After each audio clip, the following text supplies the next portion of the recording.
the back of my mind, I killed you. Alright. Well, hopefully he at least regrets it.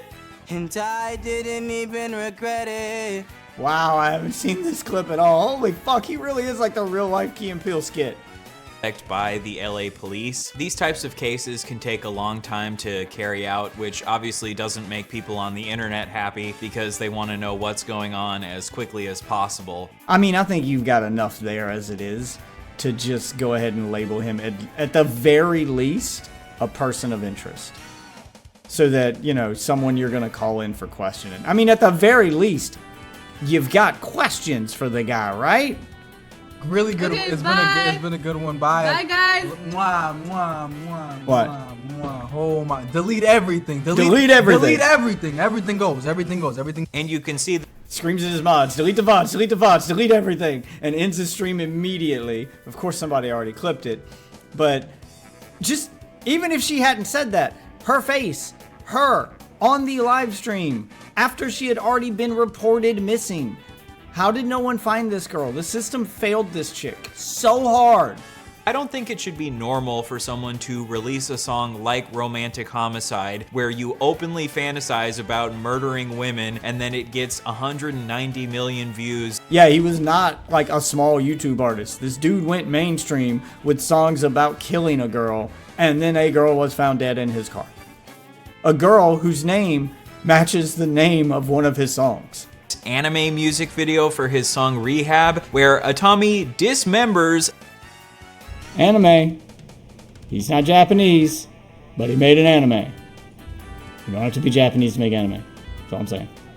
Check out, for the first time on this channel, a Ryan Beard video. Well, maybe not the first time. I can't remember if I covered the Destiny one or not. But first or second time. We don't watch a lot of this stuff here. On September 16, I killed my dog. Oh, wow. He starts with the reference. Or is he referencing Hassan Piker? Which one is he referencing, Ethen or Hassan? I'm assuming it's Ethen. Jesus.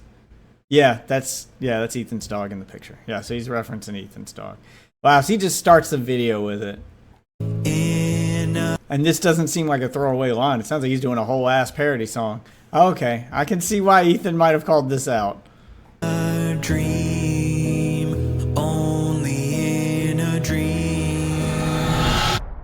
H3 made a series of Instagram stories talking about Ryan Beard, and then they had a back and forth. And it all stemmed from that very first line in the video where Ryan Beard sings a song about killing his dog, clearly referencing H3's dog dying and the internet conspiracy that he killed his dog. To be clear, there is zero evidence that H3 killed his dog.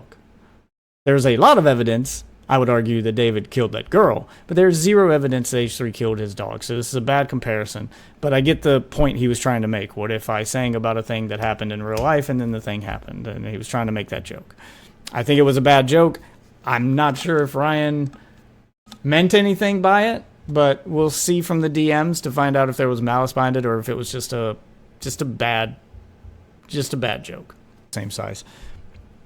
So it starts with this one where he says, Ryan Beard thinks it's funny and reasonable to make me relitigate the most heartbreaking and painful loss of my first dog, Shredder. He thinks it belongs in the same video about someone murdering a child and stuffing them in their trunk. So he's got super funny new video. I loved the part where you joked about me killing my dog, and Ryan responds, I think it is totally reasonable to poke fun at you for being negligent and not properly researching what you should be feeding your dog, which you admit to yourself in your stream. When you said that you wish the vet would have told you that too much cheese is dangerous for the kidneys of a small dog. You and I both know that if Hassan did the exact same thing, you would never shut up about it. Okay, so just kind of doubles down on the conspiracy theory that you're responsible for your dog's death because you fed him cheese, like right out the gate, instead of just apologizing and being like, I'm sorry, I didn't think it through. Like, there was a way to do this that wouldn't do it through. All right, second story. The only reason I felt comfortable DMing him is because he was frequently in our podcast live chat, being pleasant and complimentary. and obviously trying to self-promote, which I didn't mind. I complimented his video on Destiny and encouraged people to watch it. Other than these very recent pleasantries, I have never spoken to this man in my life. K, I hope snarks enjoy your video, bro. Good luck. I mean, that is kind of a snark talking point that H3 killed his dog with cheese. Again, there's no direct evidence that the dog died from being fed too much cheese. That's just their theory because he mentioned it on a podcast that, feeding cheese was bad for the dog and he did give him a lot of cheese. Now, you could say H3 was joking there. Snark says he wasn't. He says the cheese didn't kill the dog. They say it did. So that's why I'm like, it's not really evidence. He made a passing comment about it and talked about his dog's death. Fuck Snark. I think they're pieces of shit. You can't just use Snark guilt by association to dodge all accountability. Just like Destiny couldn't just blame Snark to dodge you bringing up him having having CP on his computer. You are basically accusing me of killing my child as holding me accountable. That's insane. That's it. Bye. Well, your dog's not your child. Go. Let's calm down there, H3. I think you were a negligent pet owner. Okay, I'm still trying to determine if this is Snark talking points or if that's just Ryan's opinion on him owning the dog and how he treated the dog. This was after Bad Empanada leaked his private conversation with Ryan Beard. Oh, he talked to Bad Empanada first. Well, now this might be different. In which Ryan said miserable things about me, despite claiming to be a fan of the show in our live chats. Although Ryan said many insanely incorrect and offensive things about me to Bad Empanada, who, in case you need a reminder, Bad Empanada is the guy who made up the story about Ethan's house being covered in dog shit, which is why CPS got called on Ethan's children. So this guy is a crazy H3 hater and the source of many of the conspiracy theories around him and a lot of the hate. So talking to him at all, I would consider a red flag. I don't know why. Well, if Ryan Beard was talking to him to I don't know. If I'm being super charitable, I'm like, okay, well, maybe Ryan's talking to him as part of research for a video he's doing, and he didn't want to, come off antagonistic, so he's just going to play along with whatever this guy says to get the information out of him. But this also says that Ryan was saying incorrect and offensive things. You could argue maybe that was him playing along to get information out of him. The only way that little theory of mine I just cooked up, being charitable, is true, is if the next video Ryan posts is on Bad Empanada or contains a research segment on Bad Empanada. If there's no Bad Empanada content showing up on his channel, then there was no reason he should have been talking to him other than, Ethen hate and because he's engaging in H3 snark. There is no reason anyone should talk to Bad Empanada other than that or research. I let it go because it was part of a private conversation with his very dear friend. I have never spoken ill of Ryan despite all of this. I think you were a negligent pet owner. I saw that you told that to Bad Empanada too. Very nice friends that you have there. Snark and Bad Empanada are loving your content, brother. More guilt by association. I obviously hate Bad Empanada. I mean, how is that obvious though? If you're DMing him. I don't typically DM people I hate. So I'm not sure how that's obvious. No one has directed more harassment at me than him. Why are you DMing him? You need to explain the DM conversation then. He still attacks me on the regular. That doesn't mean I won't have a conversation with him. I'm also not a fan of your friend Dan Saltman, but I'm also willing to have a similar conversation with him. I don't think the critique H3 was making was that you were talking to him. I think it was that you were seemingly agreeing with him. This is why you need to explain more about the context of those DMs, not just that you talked to him. Obviously, you're willing to talk to him. The DM's leaked. But it's what was being said that's the issue. Anyway, at this point, I think you, Hassan, and Destiny are all egotistical douches that I don't want anything to do with. Okay, there is more. What's this one? So I'll say this once. This is H3's last Instagram post, I think. So I'll say this once for Ryan Beard. I'm guessing that's where the conversation ended because he's just posting his own thoughts on it now. So I'll say this once for Ryan Beard and anyone else interested in using the tragic loss as a weapon against me. In a state of grief and vulnerability, I expressed guilt for feeding my dog cheese and lamented if this had anything to do with the kidney disease that ultimately took him. In my grief, I felt an outsized sense of guilt. Now, I will say that is a normal grief response to someone you're close to.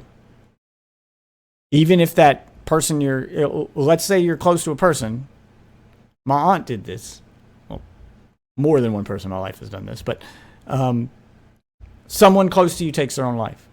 Almost always you see the response from people close to that person of why did they do this? And then they start to question if it's something they did.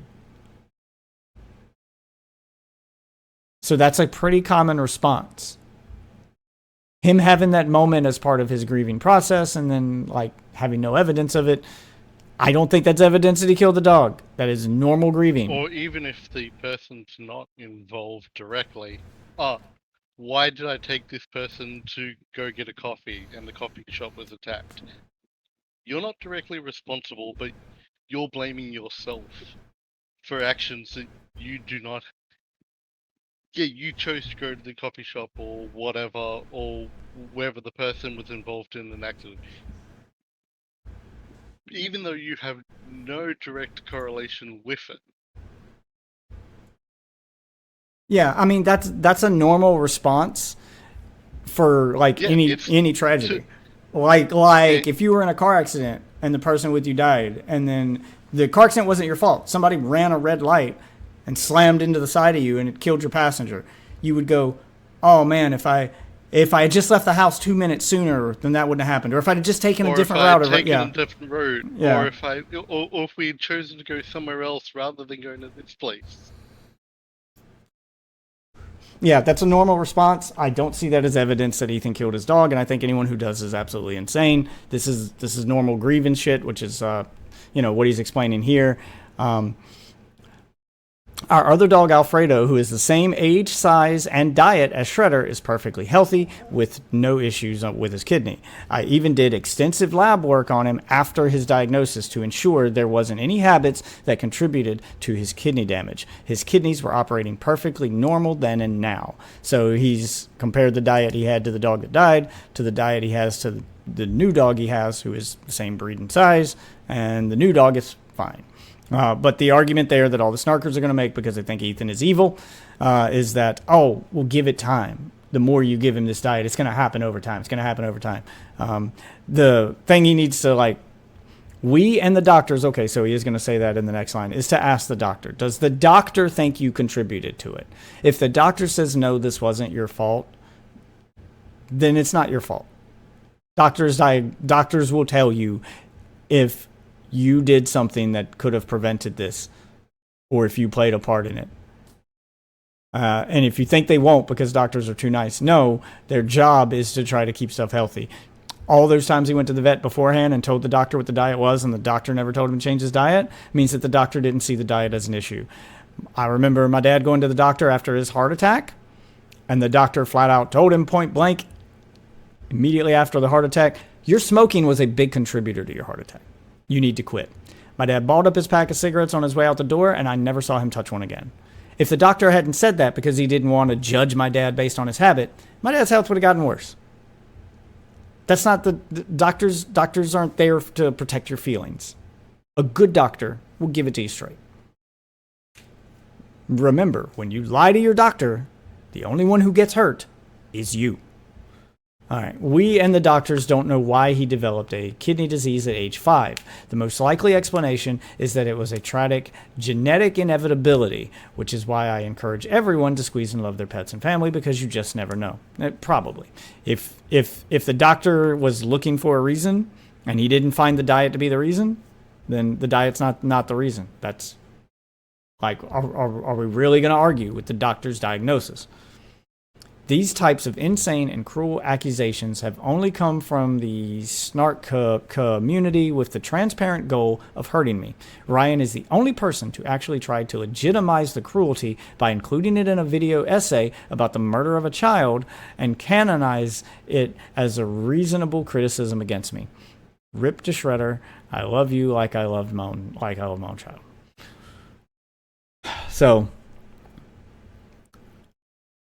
I guess you guys will have to come to your opinion on who you think's right or wrong there. At first, I thought it was just like a bad joke in the video, but giving Ryan sharing his opinions in the DMs now afterward, I do think Ryan got that talking point from Snark. He can claim he hates them all he wants, but you can agree with people you hate. Maybe you do hate Snark, but you agree with this opinion. Maybe you're one of those crazy animal lover people who thinks like every part of the diet has to be perfect and you have to blah blah blah blah blah, and that if a dog owner doesn't do everything perfectly, then they're being neglectful. You should have thought about it. Maybe you're one of those PETA people, which I would still say is insane. I don't personally think. But the point is, you can also do everything perfectly. That will basically that old joke that guy runs 50 miles, works out every day, has healthy salads, and basically does everything perfectly, and then one day, bam, he drops dead, hit by a bus. Yep. Well, you don't know what's gonna take you out. Well, the perfect example. My grandfather died at 93. He smoked since he was 12. He will openly tell you, I smoked when I was 12. Shouldn't have been smoking. I shouldn't have smoked that. He never got lung cancer. He never had any health issues whatsoever. He lived a long, healthy life, eating tons of red meat, eating what we would consider about today's standards a poor diet. He died in the 90s. But by today's standards, we would consider his diet poor, his habits poor. Some people are just built different. My dad smoked since he was like 16, had a heart attack at 42.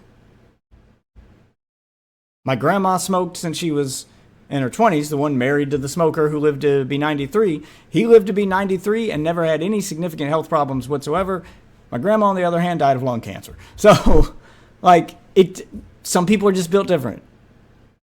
So you can do everything right and still get cancers or still have something like that happen to you. Or you could do everything completely wrong and live to be 93.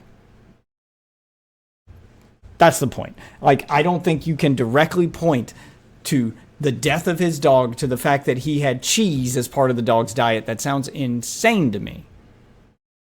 Unless it's super obvious. You would never say that about a child if a child got something and say, well, it's what they're feeding him. Well, the child has a normal diet every other child has and it's not allergic to anything. Why would you blame the diet? This is insane. And the fact that Ryan's using those, coming to the conclusion that he's negligent, he's either secretly a Snarker fan and just lying about the fact that he hates him because he knows it's a bad look, or he's one of those crazy PETA people who thinks you should treat dogs better than humans, and if you make one mistake, then they call you negligent and they throw fucking goat's blood on you. Yeah, that kind of shit. So it's one of the two. But I do see it as insanely bad faith and a poor placed joke. If he hadn't have defended the joke and he just would have came out and said, I'm sorry, man, I didn't think about it. I was just like, hey, here's the thing that happened on the internet that people are familiar with. So what if there was a song about it and then that happened in real life? I was just trying to make a joking comparison to, hey, we talked about a thing and then it happened. And then this guy has spent years talking about a thing and then it happened. It was a bad joke and I'm sorry. I didn't think it through. If he would have just said that, I'd have let it go. I'd have been like, oh, it's an honest mistake. It's in poor taste. But he doubled down to defend it, which makes me think that he did get that talking point from Snark. I don't think H3's being paranoid here. So there may be drama popping up with him after here. What is this, another Instagram story? Ethan's response to Ian saying he wants to box him. Well, we'll look at this real quick, even though it has nothing to do with what we're looking at. Hey, how's it going? So in case you've been living under a rock for the past couple weeks, this is a musician by the name of David. Okay, I see what he was going for here. He was parodying the fact that David singed about his crimes and basically commits to his crimes in his songs. But by making the reference about Ethan's dog, you're basically saying Ethen killed his dog. I get what he was going for, but I don't think that that's the best example he could have used. I'll give Borderlands 3 another shot. Yeah, play through the main story. I think it gets better after you go in with that knowledge about the streamer culture and just be prepared to look for look for parallels between the villains in the game and the plot with the actual streamers. Like, if any of these streamers got obsessed enough to leave their house and actually, like, go touch grass and go after their enemies IRL, this is what it would look like. Like, a lot of it kind of parallels that. Because a lot of the things they claim that they're going to do or they try to do to their enemies are things that, like, streamers in real life have threatened to do to people even though they never follow through on their threats. Like, this, like, go in with the knowledge that this game is what it would look like if they ever actually followed through on other idle threats. But anyway, I see what he was going for with the David thing. I'm trying to think, like, what else could you reference to make this joke that David sings about his crimes before they happen, and then it would land but not cause, you know, not make a false accusation at the same time or something that could offend. You could probably reference Collargate. He could probably reference Destiny again. There's a lot of other streamers that you could reference who I think there's more proof behind the accusation than a snark talking point. But he probably chose it because, if I'm being super charitable, he chose it because David sang about someone dying, and then that person died. So now you have to sing about something actually dying in real life to make the comparison.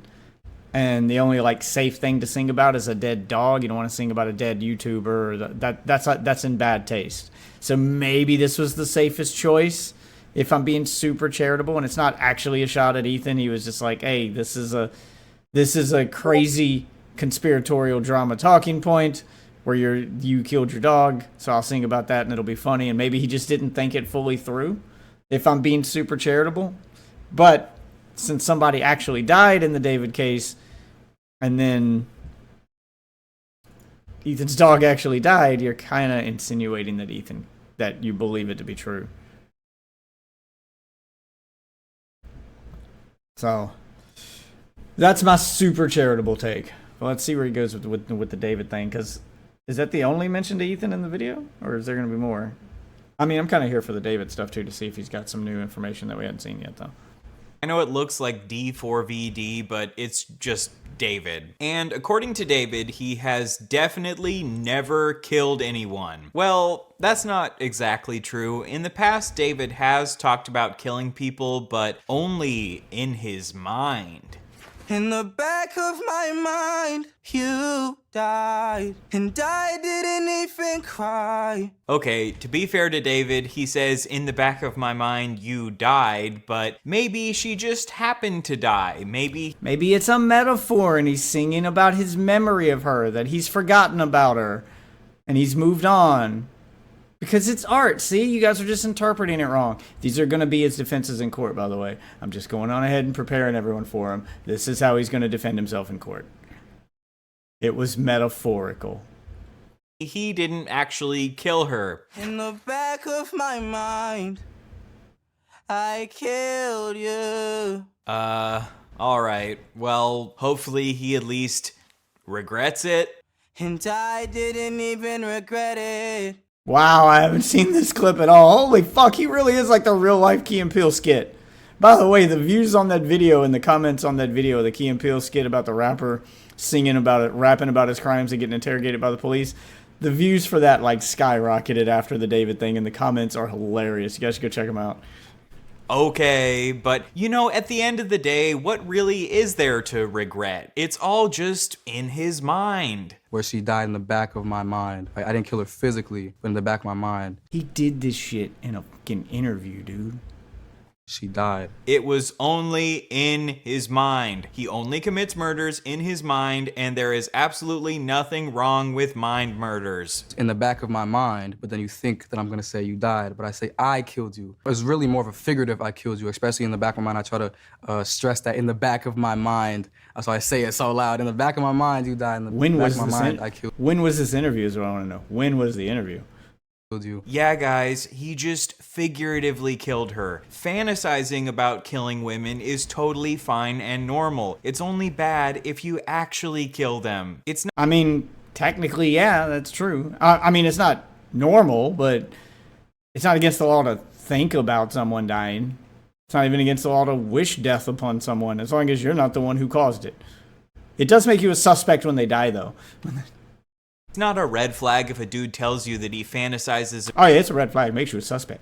about killing you in his mind. It's only a red flag if he actually does it. So, women, as long as you haven't actually been killed, there is nothing to complain about. So it's all in the mind, because that's the most secure place you can be is in your mind. Exactly. The most secure place you can be is in your mind. Everyone knows that people's minds are like bank vaults that are 100% safe and secure. And the things that happen in people's minds never actually end up manifesting themselves in reality. I mean, it's safe and secure that your thoughts are your own, at least until they figure out a way to read people's minds or like see your dreams and shit. But that technology ain't there yet.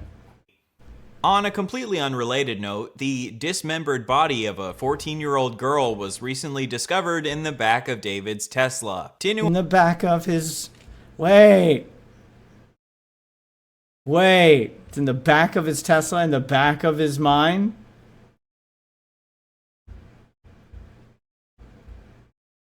And the Tesla's a smart car with a mind of its own, some would say. Maybe he's referencing his Tesla is his mind? See? Art's open to interpretation. This guy needs a new hairstyle. Yeah, dude. I get Ryan Beard's not easy to look at. But we're not here for that. Stay focused. Okay, stare at the borderlands. Anyone watching who might not understand, this is what a human brain looks like, and this is what a Tesla looks like. These two things are actually not the same, so if you think it's okay to kill someone in your mind, that does not make it okay to kill them in your Tesla. Hopefully that clears that up for you. I didn't kill them in the Tesla. He chopped up their body and put that in the Tesla. See, it's different. It's different. It's all interpretive. You're reading too deep into his lyrics, bro. I hope that me making sarcastic jokes here doesn't come across like I'm making light of the situation. He needs a weave. he needs a hat. The forehead is massive. Hopefully it's clear to anyone watching that any jokes I make in this video are meant to be at David's expense. They're not meant to be downplaying the seriousness of this horrific situation. Anyway, at the time of this recording... Yeah, because you're bad at delivering jokes. It's the main reason I don't watch a lot of Ryan Beard stuff on my channel, is because he's so deadpan. It's hard to tell when he's joking and when he's not, because his voice never changes. It's always the same volume all the time and the same cadence all the time. So you can be completely joking about something, but it might sound serious because you don't change your tone or cadence. Yeah. I mean, I get he's joking. I hope he's joking. But it can be hard to tell.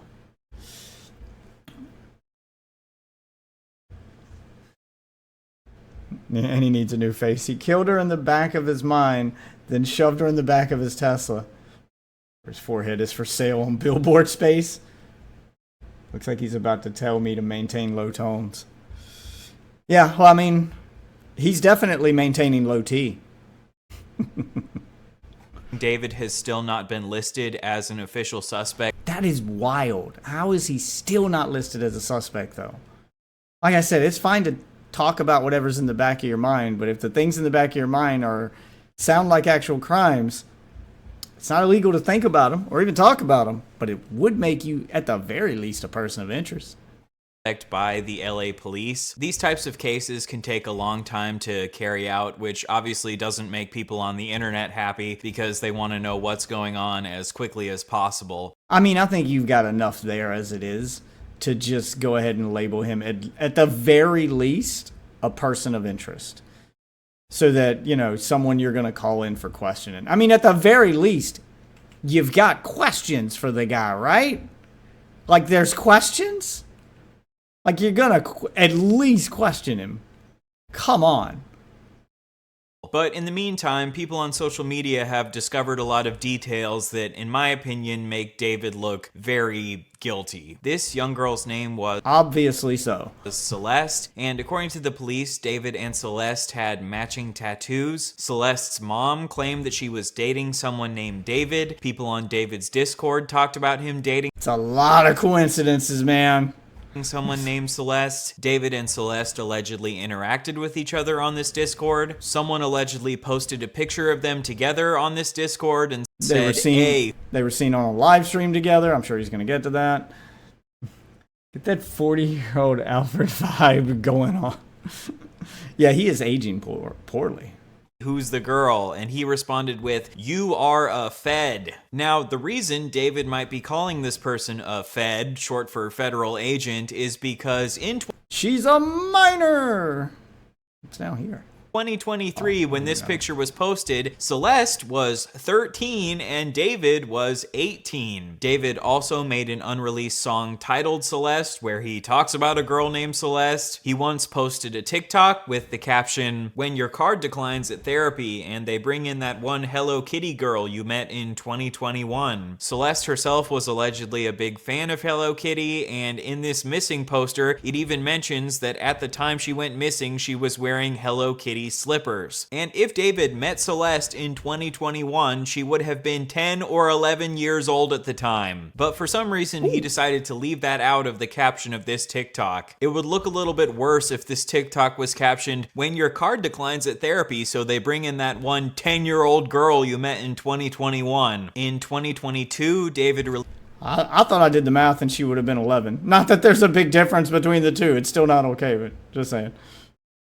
But he did say 10 or 11. I can't remember her exact birthday. I think we did the math on stream though. released a song titled Decide, where he had the lyrics, save your tears, 7 years. And this song was released when Celeste was 11 years old, 7 years maybe that's where we did the math then for that song. away from when she would turn 18. So people have taken this song to possibly imply that he is telling an 11-year-old to save her tears for 7 years until she becomes an adult. Multiple Reddit comments from the past have surfaced where people said they allegedly knew David was dating a minor. Some people came out with allegations that David had been paying people to keep quiet about the fact that he was dating a minor. Popular artists got caught giving thousands of dollars to kids.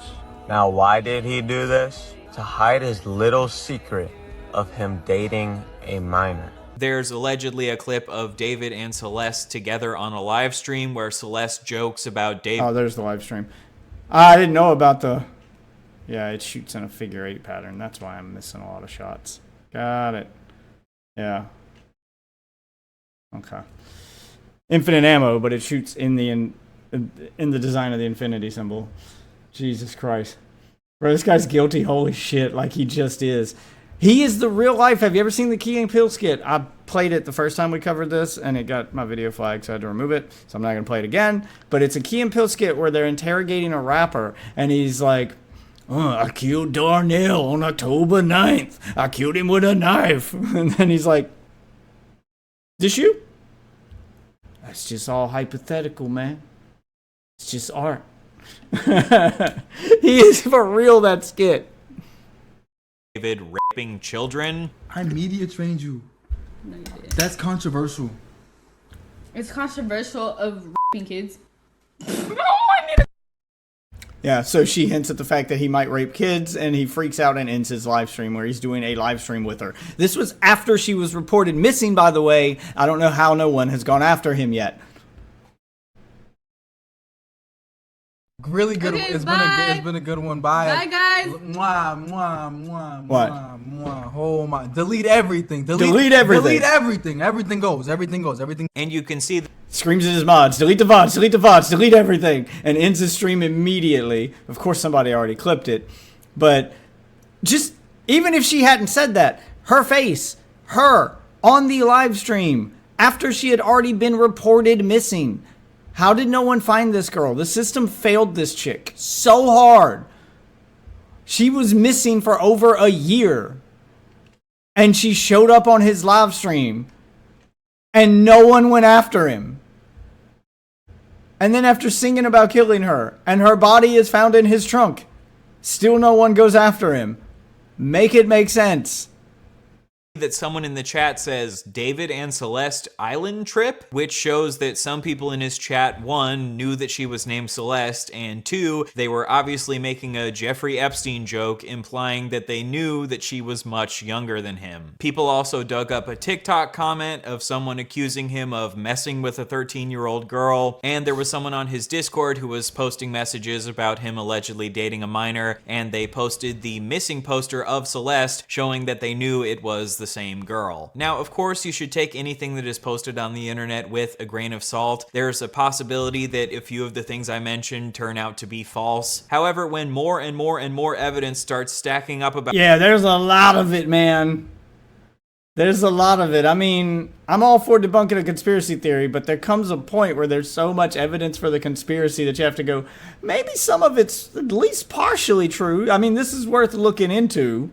There's some conspiracy theories you just ignore, but there's some that the cops should look at and not go, oh, it's just a conspiracy theory, but go, you know what, maybe there is something here. We should at least look into it. About someone that is coming from multiple different sources, I think that makes it more and more likely that the allegations are true. To me, all of this definitely seems to confirm that David had some sort of inappropriate relationship with a minor who was between 5 and 6 years Oh, most definitely so. younger than him. I wouldn't be surprised if he had inappropriate relationships with more than one minor, given what she referenced on his live stream. I do wonder how many viewers he had because his music was popular, but I don't know anyone who was watching him live. I mean, his Discord had a lot of people in it, and you can almost, I mean, if you're a big enough fan to join his Discord, you're probably watching his live streams too. Like, realistically speaking, a good portion of them are probably watching his live streams too. I mean, you could probably look up his Social Blade to see how many viewers he had on those live streams. It wasn't a small number. He's a famous musician doing a live stream. Even if you completely suck at live streaming as a famous musician, people are still going to watch you because you're a famous person on Twitch. I mean, Snoop Dogg is notoriously terrible at live streaming. But he's going to do numbers every time he turns on his Twitch stream. Just because he's Snoop Dogg.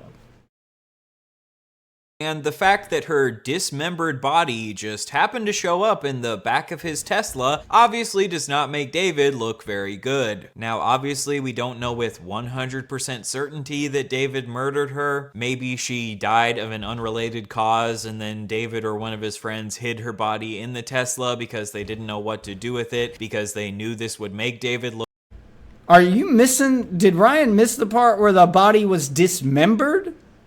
Like, I get maybe she died by falling down the stairs. She died of an unrelated reason. And you freaked out because you're one of his friends and you're borrowing his car and you just didn't know what to do. So you put the body in there and panicked.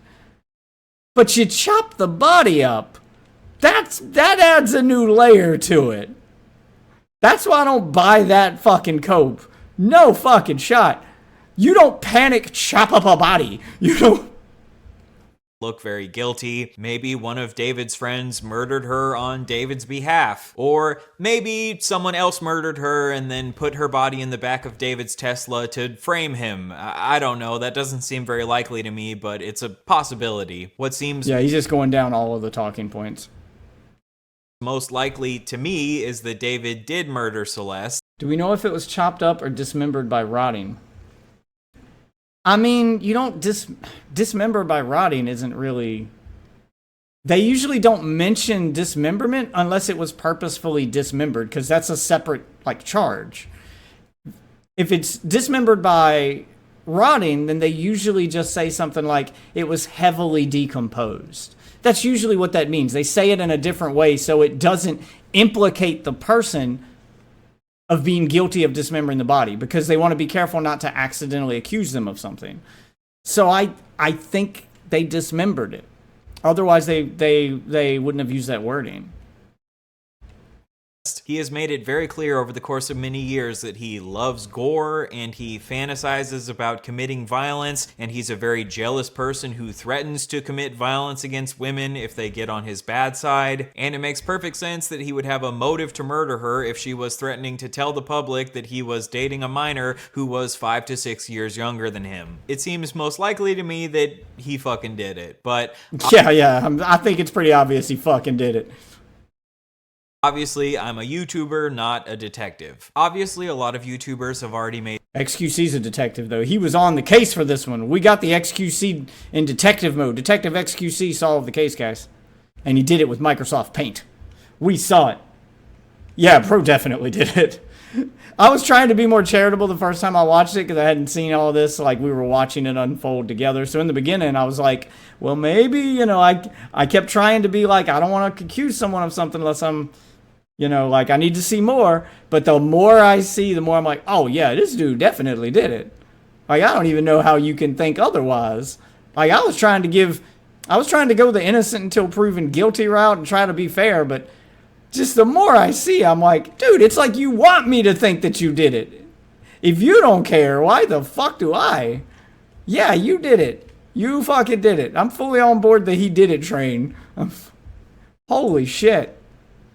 made videos about this situation, and I don't want this video to just be rehashing things people have already talked about. The thing I wanted to focus on in this video is how the hell David was able to get away with all of this for so long without barely anyone calling out any of the red flags in his behavior. I feel like most of the people I've seen talking about this situation have sort of talked about it in a vacuum, where they mostly just focus on how evil David is as a person, and that's obviously super important to talk about, but I think it's also important to talk about the cultural context that we live in, which allowed David to get it's not the angle I thought he was gonna go for. I would say it'd be more important to talk about like his motive, the likelihood he did it, like actually like talking about the psychology behind the people who have done this in the past, and you know, basically trying to point out the fact, like I would put the focus on the fact that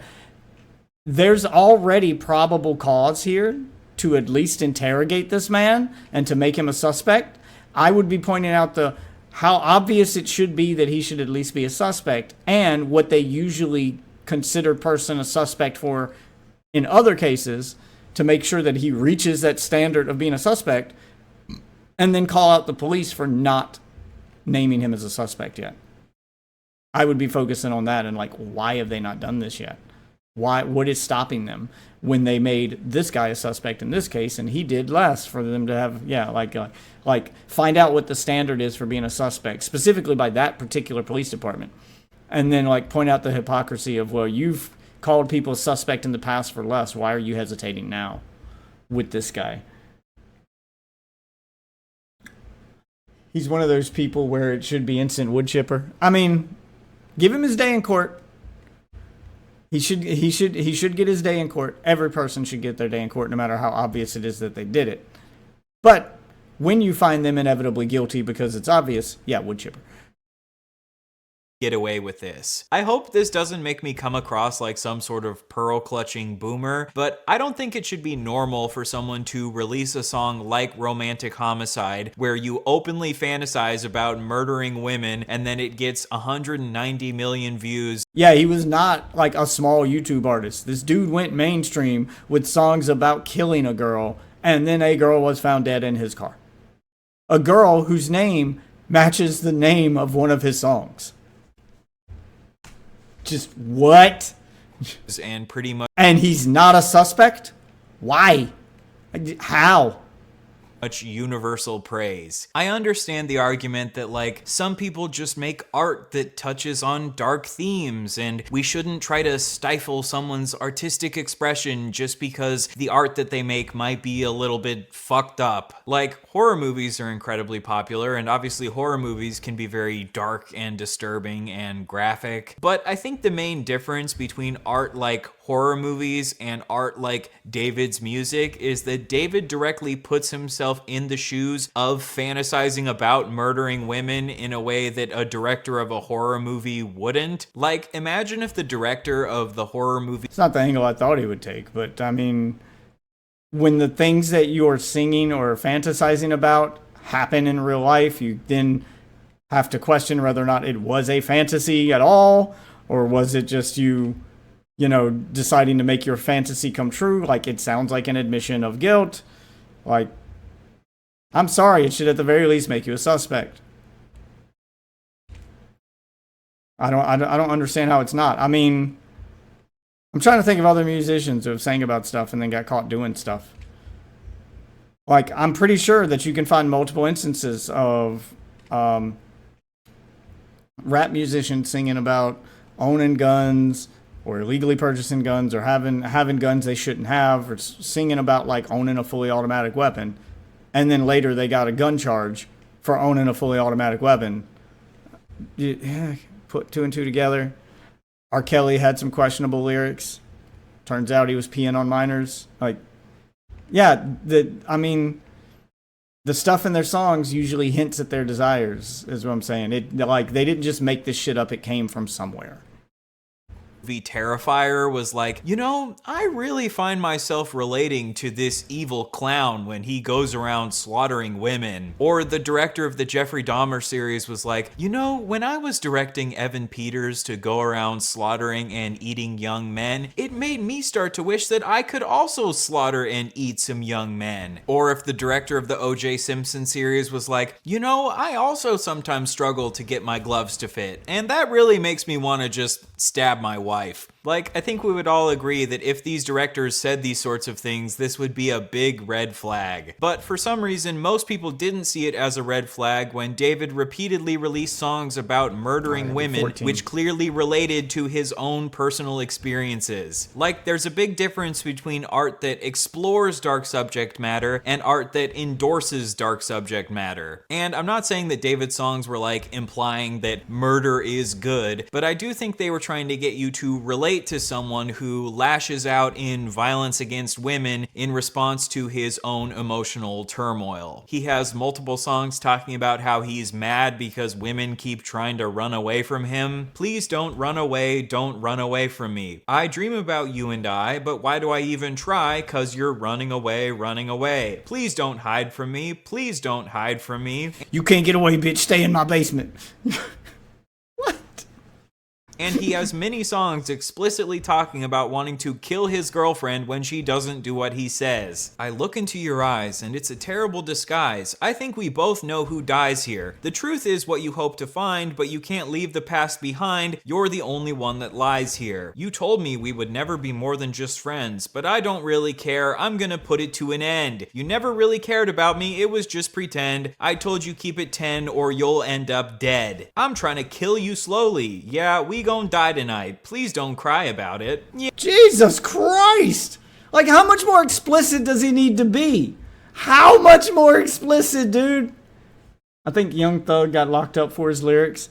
I need to know if there's a definitive case of someone getting locked up for their lyrics. So I think that's the only thing protecting him right now, or causing the hesitation, is the fact that it's in a song. That was the whole idea behind the Key and Peele skit, is that court systems don't like using songs or art as evidence because they don't want to set a standard or a precedent that could infringe upon the freedom of expression.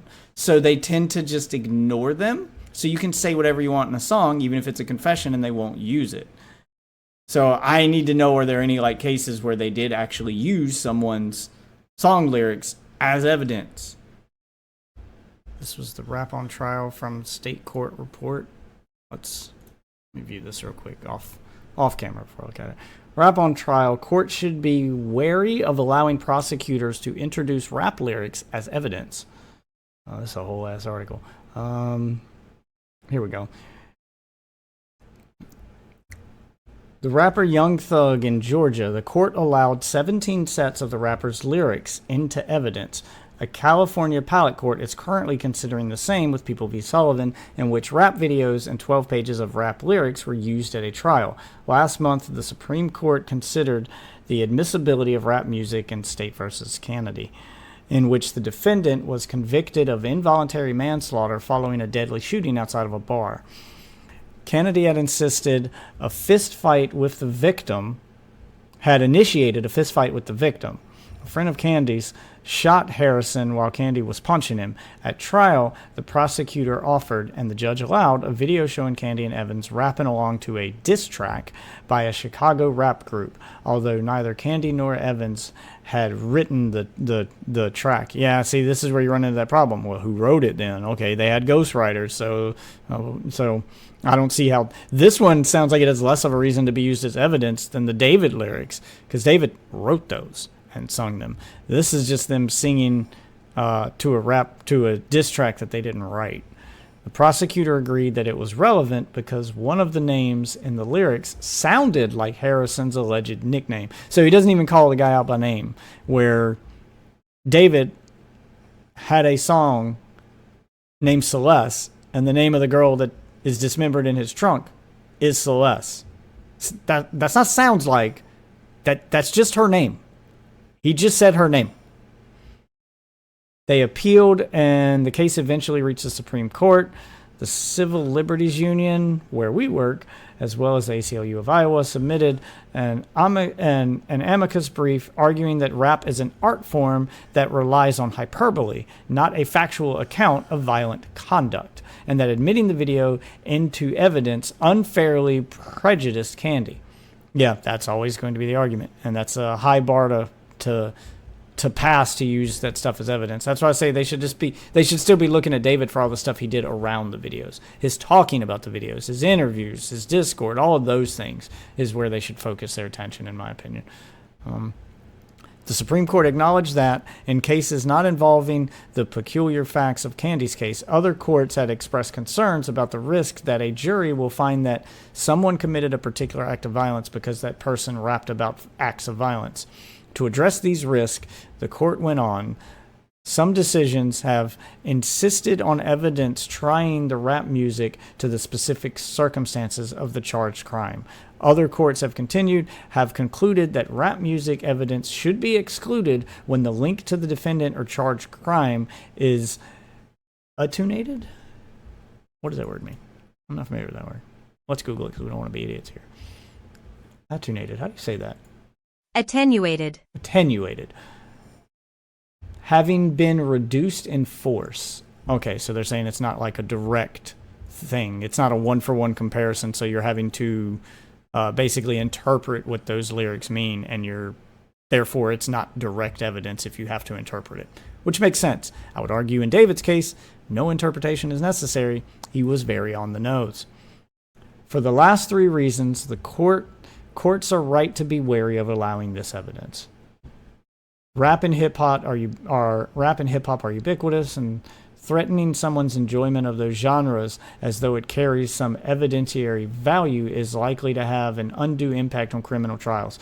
Well, it's different to bring rap in as evidence because someone listened to a rap song and then did a thing versus bringing in the artist who made the song doing that thing. I think those are two different things. Yeah, we shouldn't be using rap as evidence because somebody committed a crime similar to what they heard in a rap song, therefore the rap song is responsible. No, you don't want to set that standard. But if the rapper himself wrote those lyrics and then the rapper committed a crime that it one-for-one matched the lyrics and visuals in it, that's different, I feel. I feel like the David case is way different than this. But that's why they're scared to use that stuff as evidence, because they don't want to accidentally set a precedent that you can use rap as evidence simply because someone listened to it. So they're very particular about using, they're very cautious about using art forms as evidence in the United States. They don't want to do that. It needs to be direct and on the nose, which I would argue David's are. Some people would argue it wasn't. I don't think they even need to use it as evidence, though. I think they can just focus on all of the things around, the songs themselves. I think the stuff he says in interviews is suspect. You could use interviews as evidence. Those are his thoughts, not his art. Those are his interpretations of his own art, still also not his art. You could use the Discord stuff where he's posting gore, where he's having those conversations. Again, conversations aren't art. They can be used as evidence. Text messages can be used as evidence. The live stream where she's on it and he had to quickly end the live stream and tell them to delete everything. I still think there's plenty surrounding this that you don't need the actual art form itself to prove that he most likely did this. I would say I'm at about a 90% he did it. He still deserves his day in court and should still be assumed innocent until proven guilty. But I think you got enough there to prove him guilty. You got about a 90% chance to prove him guilty even without his music. Personally, that's how I feel about it. Yeah, we're both gonna die tonight. It is what it is. Everyone dies at some point, so don't be a little bitch and cry about it. All of these songs came out in 2021 or 2022. And remember, this is around the time where David allegedly started talking to Celeste when she was around 11 or 12 years old. And even though these lyrics are obviously incredibly fucked up and demented, he was showered with pretty much universal praise from social media and interviewers and his record label. And I do think this just goes to show how normalized violence against women is in society. Like, you can release multiple songs directly talking about how you are going to kill your girlfriend if she doesn't do what you tell her to, and basically no one bats an eye. And I get that this is like dark, edgy subject matter, but like, imagine if he had songs talking about other sorts of dark, edgy subject matter. Like if he had a song where he was like, I'm just gonna fuck my dog, I'm gonna fuck my dog tonight. I think people... Oh, if he went full YMS? definitely would pay attention if you released a song with those sorts of lyrics. Maybe if YMS had admitting to, wanting to fuck animals in a song, then people wouldn't be giving him as much shit right now either. Maybe he would have got away with it. Because it is not seen as normal in society to fuck dogs. But releasing songs where you talk about killing your girlfriend is seen as normal, because I do think that is more normalized within society. Obviously, I'm not trying to say that everyone in society thinks it's okay to kill your girlfriend. I'm just saying, when people release songs where they fantasize about killing women, I think this should be met with a similar revulsion to if someone released a song about wanting to fuck a dog. But True. releasing these sorts of fucked up songs led to David being showered with praise. And even though a lot of people in his community at the time seemed to be fully... I think it's because a lot of people in his community and a lot of the people there who were singing fully with praise aren't seeing the red flags, because they were probably also children. They were probably around her same age, 10, 11 years old, and they're just not wrapping their heads around the severity of what he's singing about. It's not real to them yet. Rap on trial. Courts should be wary of following prosecutors to introduce rap lyrics as evidence. What is that? Yeah, I mean, that's I know it's been talked about in the past. I think that's what this is. But it is an opinion piece. This isn't like a set standard. But yeah, they have historically been very hesitant to use any piece of art as evidence for that reason. They don't want to set a precedent against like the freedom of expression and what you can and can't say. They don't want to infringe upon that. So if you put your are you going to give me the option to give it to you? There you go. So if you like do your confession or talk about your crime in the form of art in some manner, you typically they're typically hesitant. I'm not going to say you're fine, but they're typically hesitant to use that as evidence. They want to make 100% sure that it's like reaching a certain standard. The bar for it is typically higher. It talks about the Young Thug trial. Well, we'll look at that after this. How long is it? Oh, is this an article or a video? I think it's an article. Well, we'll have a look at it after this, kind of skim through it. Aware that he had a relationship with a very young girl, he saw basically no consequences for that. So when he sees no consequences for dating this very young girl and no consequences for releasing songs with these very fucked up lyrics, I can see how this would lead to him thinking that he can basically get away with anything. Maybe some people... Yeah, the more he does it and no one bats an eye at it, or, it doesn't, and he gets away with it, the more brazen he's going to become, the more comfortable he's going to become doing it. Gave him which may be your path to using it in court, is that it was art at first, and as he got more comfortable doing it, it went from being art to just let me sing about stuff I did because I can get away with it. That might be how you could convince him. Like, I'm trying to think, like, how could they bring this up in court and actually like use it against him? A pass on these lyrics because he would often claim that they weren't coming from him, they were coming from his dark alter ego, a Tommy. Anytime you see him with these bandages on his eyes, that's supposed to be a Tommy. I'm really big into anime and I'm really big into manga, and I wanted to make my own manga series at one point, and I was writing a lot of poems and writing a lot of things for it. And he is a bad look for the manga loving crowd. Weeaboos everywhere are going to be paying for this dude for a while. Big part of that manga was an evil version of me named Tommy, which means pain in Japanese. I think David is the perfect fucking weeaboo.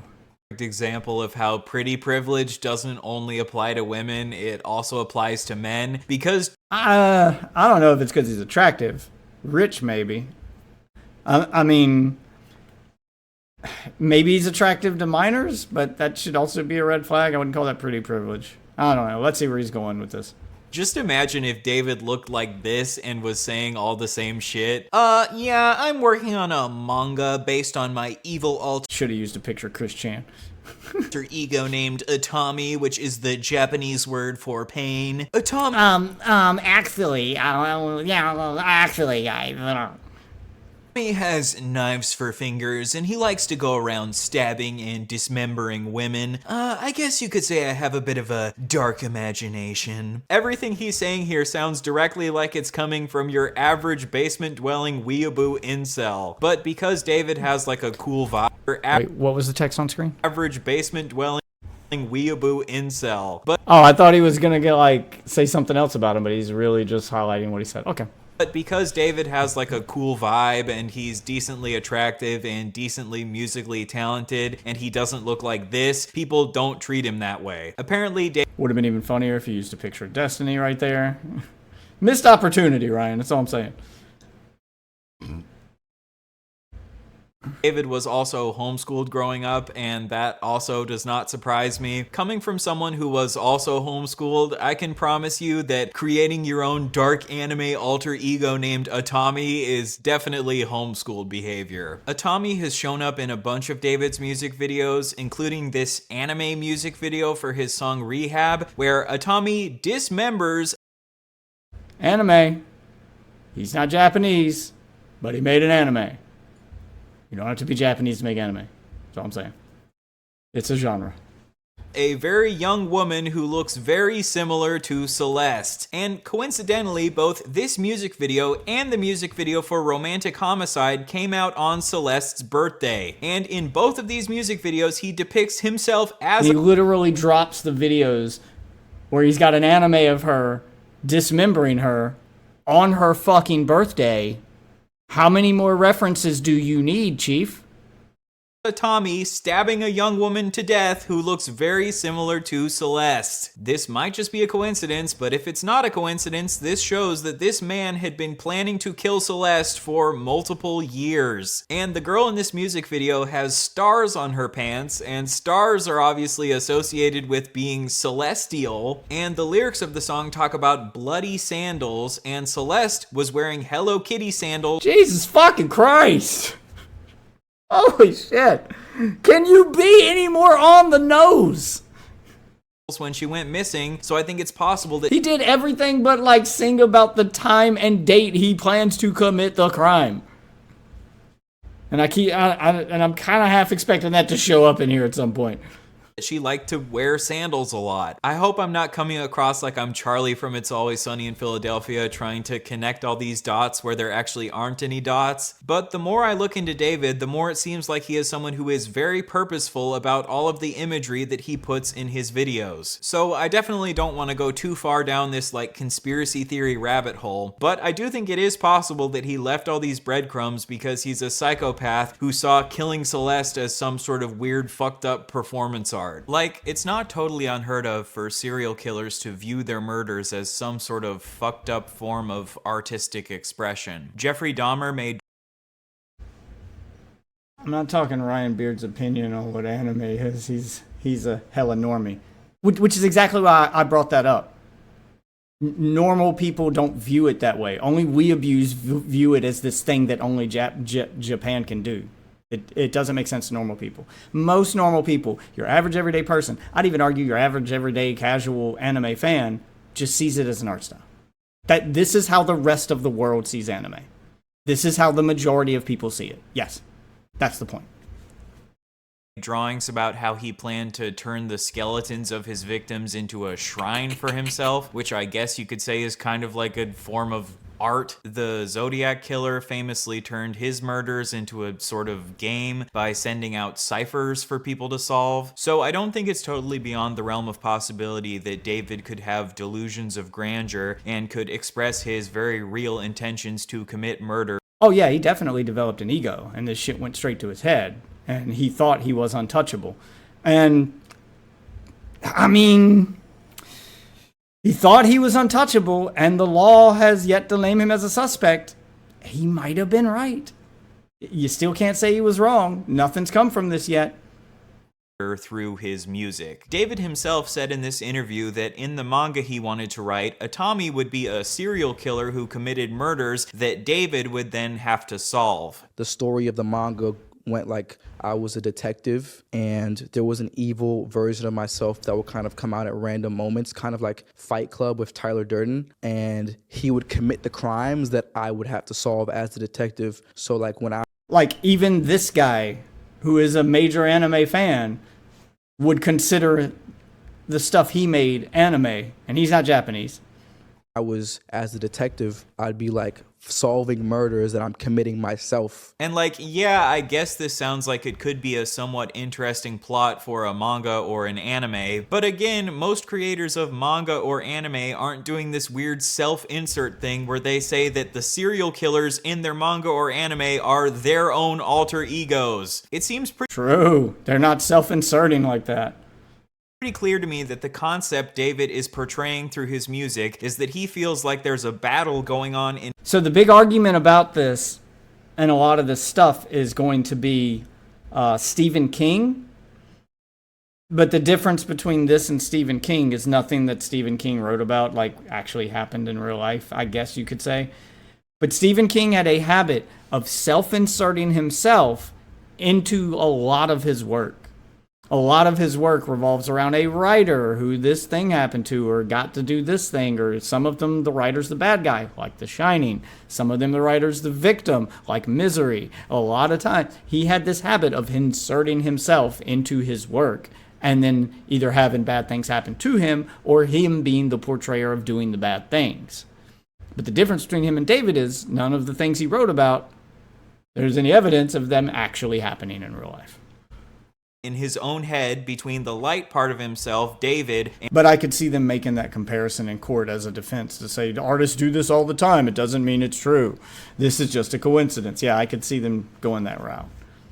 And the dark part of himself, Atami. Atami is this jealous psychopath who kills and dismembers women when they hurt him, and David feels like he has to fight this dark part of himself to stay in the light. I don't know how we're supposed to be interpreting this. I mean, it's a pretty generic plot. I'm not going to lie. I've seen that more than once. I had a dream about that myself once where I was fighting a dude, and he was like wearing a black hoodie and stuff, and I finally win the fight. Or he's got me pinned up against a wall by the throat, and I'm reaching out for him, and then I'm able to rip the hood off of him. And it was me, but it was like my younger me when I was still in high school, so I had longer hair. And I had this dream when I was in college. All I'm saying is it's not exactly an original plot. It's pretty basic. This other than David is telling us that there is a dark part of himself that wants to commit violence against women when he feels jealous. And he has made it incredibly clear over and over again that he is a very jealous person, and it seems mine had nothing to do with me wanting to commit, just so we're clear, mine had nothing to do with me wanting to commit murders or anything. It was me fighting my older self because I was leaving that part of me behind, that era of my life behind. I believe that was probably the meaning of the dream, is I'm not that guy anymore. Seems like he's very desensitized to violence because he talks in his Discord multiple times about how much he loves to watch gore videos. And David has reposted multiple TikToks showing how when he feels jealous, this makes him want to hurt women. He reposted this TikTok to his account, "Me after hearing about her past with other boys. I'm jealous and utterly disgusted by her actions." And it's a clip from American Psycho where Christian Bale's character shoots a woman in the head with a nail gun. Yep. Seriously, how much more evidence do you need, man? How much more evidence do you need? Don't, Waffle. We're not having this conversation right now. Do not Google and show me shit from Google. I don't give a fuck what Google says. We're not talking about Google. We're talking about the way society views something. The way society views something doesn't always map onto a textbook definition. For instance, You're making the same argument that those autistic fucks do, where they're splitting hairs and doing the fucking semantic shit. Like when you call someone a pedophile because they hooked up with a 13-year-old, and then they Google the definition of pedophile and go, actually, pedophile cuts off at 8 years old. If she's 13, she's a habibophile. Yeah, everyone's still going to call them a pedophile. Society obviously views that differently than whatever the fucking textbook definition of it is. That's the point. Okay, you can think I'm wrong. That's fine. Again, it's opinion. The majority of people, like Ryan Beard and normies, quote-unquote normies, would disagree with you. I don't see why the location in which you draw an art form changes what it is. That doesn't make sense. But you're fine. You can have that opinion. We'll agree to disagree. That's not what this video's about. What's up, Brandon? I just don't understand how this type of joke is just not seen as that big of a deal by so many people. Like, I will admit that I'm going good. Last night I beat Borderlands 4. The final boss took almost 2 hours. Oh, man, I got him in like 10 minutes. But I did all of the side shit and like everything on the map before I went to go do the final boss, or at least most of it. 2 hours. Jesus, final phase was like, oh, what the fuck, damn. Yeah, it's just getting the right gear. And just learning, like, I had problems with him at first. The one move he did would one-shot me. And then I'd have nothing left I could shoot come playing solo to get a second wind. If you learn how to dodge that one, like, Nova Blast he does, that takes up almost the entirety of the ring, you have to stand, like, on the edge of the ring and jump right as it gets you, and it'll miss you. So when you see that coming, if you can dodge that, the rest of the fight was easy. But glad you beat it, man. Congratulations. someone who enjoys dark and edgy humor from time to time, but I think that dark and edgy humor only works when it is incredibly clear that the joke is completely ridiculous and is not meant to be taken seriously whatsoever. Agreed. That's how dark and edgy humor should work, is that you're saying something ridiculous about something horrible in a funny manner. Like, it has to be so extremely obvious that it's a joke, and that's how the joke works. Otherwise, it's not dark humor, it's just morbid. It's like, Jesus Christ. Because some shit is hyper-specific naming. It's legit an animation in Japanese. It's an animation style that started in Japan, but it has since evolved past that. Obviously, that definition needs to be updated. Words and things change over time. That's my point. Anyway, thanks. And yeah, we're getting the DLC / next raid boss come next month. I mean, I'll try to check back in on it then. I hope I'll be able to game stream it, because I guess I can go downstairs and borrow my wife's Xbox, so it's not a huge deal. I sold my Xbox. Since I canceled my Game Pass, I was kind of done with it. I bought Borderlands 4, so I don't need Game Pass for that, but now I don't have an Xbox to play it on. I guess I can always go downstairs and bring my wife's Xbox up here after everyone goes to bed, and then take it back downstairs after my stream, so I can still play it. So it's not a huge deal. I do plan on checking in on the raid boss and stuff, though. It's Always Sunny in Philadelphia is my favorite comedy show of all time, but that show only works because it is absolutely clear that these are supposed to be horrible people. Exactly. And yes, that show is amazing. You are not supposed to relate to the character of Dennis when he talks about wanting to kill women. And yeah, he's the running joke is that Dennis is a legitimate psychopath. He even gets diagnosed in a few separate episodes of being at least partially a psychopath. Someone relating to Dennis is supposed to be a red flag. They even openly say as much. And if someone reposted a clip from It's Always Sunny where Dennis is talking about wanting to kill women and they're like, isn't this so relatable, guys? I would think you are fucking weird. Dennis is not supposed to be a relatable... I don't know if weird is the word I'd use for that one. Character. If you find him a relatable character, there is something fucked up happening in your head. Christian Bale from American Psycho is not supposed to be a relatable character. And if you find yourself relating to him when he shoots this woman in the head with a nail gun, this is a serious problem. This joke where you say that you want to shoot women in the head with nail guns when they make you feel jealous is not funny, edgy humor. This is freak incel shit that subtly normalizes the idea that it's okay to lash out with violence against women when they may make you feel jealous. I've definitely gotten backlash in the past when I've talked about how I don't think it's funny to post these sorts of jokes about wanting to kill women. And of course the response is that I'm being overly sensitive and it's not that serious and I need to learn how to take a joke. Well, now I hope anyone watching this can... Yeah, but what's the joke, though? Jokes have a punchline and a purpose. What's the joke in joking about this dead girl when girl did die? You joked about a thing, and then thing happened. Where's the joke? Like, you need to explain that bit. Understand why I don't think this type of humor is good. It's not just because I'm some sort of woke, sensitive snowflake. I mean, I'll disagree with them there. Morbid and dark humor can be funny. Being morbid, I would say, is probably a bigger red flag where you're doing what David's doing and there is no joke and you just scream joke when someone points it out. That's a little different. Like, it needs to be obviously a joke. But obviously a joke about a dark subject is fine. I'm going to disagree with Ryan there. I would say being morbid and trying to play that off as humor should be a red flag. Making a dark joke about 9/11, for instance. Just how many comedians have 9/11 jokes? Whatever. I mean, yeah, that's a dark subject, but making light of it is the joke.